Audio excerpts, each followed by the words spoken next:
Please welcome to the stage, Hugo Vaniken.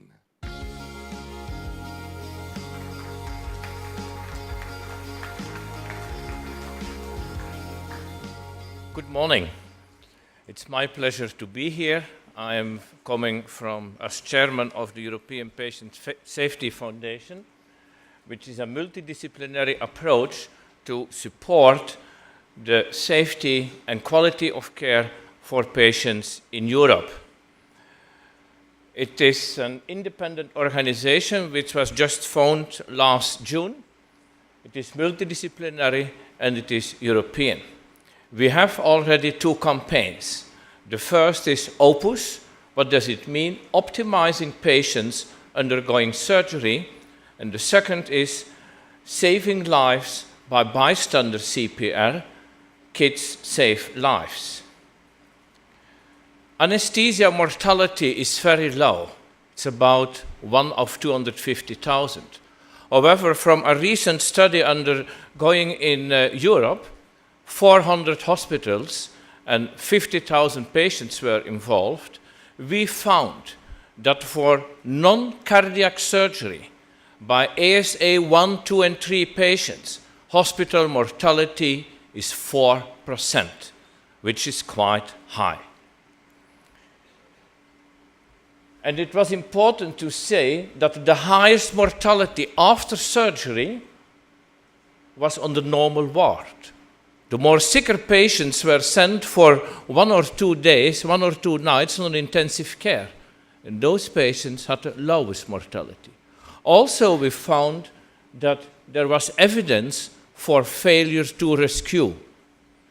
So therefore, only for Germany, we think that preventable deaths by improving surgical outcome is 150,000, and for the United States, with 1 million in-hospital deaths, it will be more as 500,000.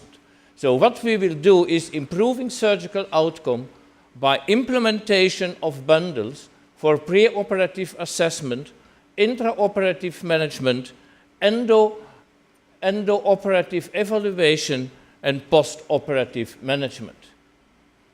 Saving Lives by Bystander CPR is a second campaign.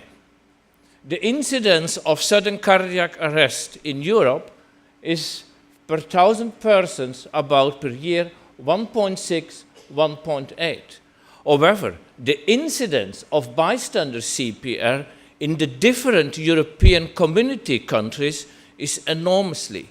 It is 70% in the Netherlands. However, in Germany, a well-developed country, it's only 22%. So we think that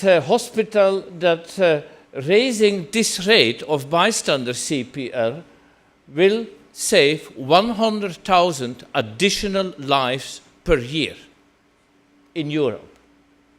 Human cells can only survive if oxygen is available.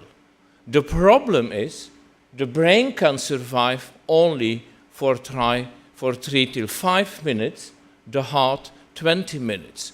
So it is important to start with bystander CPR before the professionals are coming. This will take 10 minutes. The patients will survive, but with a lot of brain damage, which is a tragedy for the whole community. We found out that teaching resuscitation in schools is practicable, that it should be implemented in the school, requiring an annual class with only minimal disruption to the curriculum, 2 hours per year. And furthermore, effective training can be provided by the existing teaching staff. This publication came out the 1st of October in the JAMA. It was a study in Denmark. And in Denmark, mandatory education in resuscitation in elementary schools, 12 years old, started in 2005.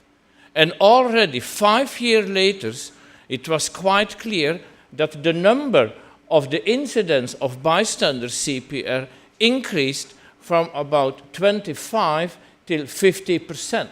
And also the survival at arrival in the hospital doubled. Bystander CPR should become mandatory in all school education, 2 hours per year, with a start at the age of 12 years, and we discussed it at the moment with Thomas Selter at the WHO to implement it worldwide. In Münster, we had the world record of resuscitation training done a couple of months ago. And you will see in the movie, the movie doesn't work, you could see in the movie how enthusiastic young people are, young children are in learning resuscitation. Thank you.